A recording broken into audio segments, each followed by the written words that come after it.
Guys, konting kaalaman po, transmission po expander. Kung tayo po ay mag-change oil po ng transmission, ito po, kung nakita niyo po yung bagay na ginagalaw ko at sa ilalim, yan po ay isang flower. Diyan po tayo maglalagay ng transmission fluid, guys. Explain ko lang po, guys, sa ibabaw na ito, okay, dito po tayo maglalagay ng transmission fluid or ATF, at ito naman po yung ating gauge. So tatanggalin po natin to, guys, at sa loob nito mayroon po yan pinakang plastic na nakadawil pataas. So yun po ang pinakang label ng gauge natin pag tayo po ay magdi-drain nito. Ito naman po yung ating drain plug.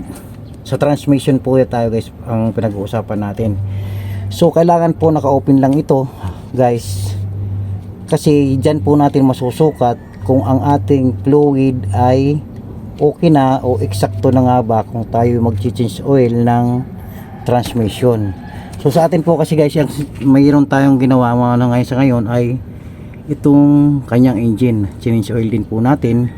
And then pagdating po sa loob ay dito po sa loob mayroon din po tayo binisita dito, kasi ang unang naging problema ko kanina ay mahirap po siyang mag-start. So ang ginawa natin ay binuksan po natin tong engine po start. So nakita natin sa loob medyo okay naman. So tingnan natin i-reset o ma-rebuild natin mamaya kung ano dapat natin gawin. At ito ang ating gagawin sa ngayon, guys. Ito pala, si Manlalakbay, guys, ay isa sa paglilinisin muna natin itong mga harness ng wire.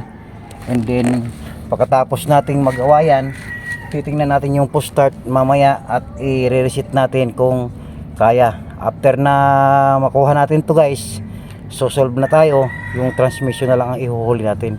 Yan lang po, guys, at magandang araw po sa lahat ng ating mga followers dyan. Maraming salamat sa patuloy na suporta sa araw-araw ng ating mga videos. Thank you.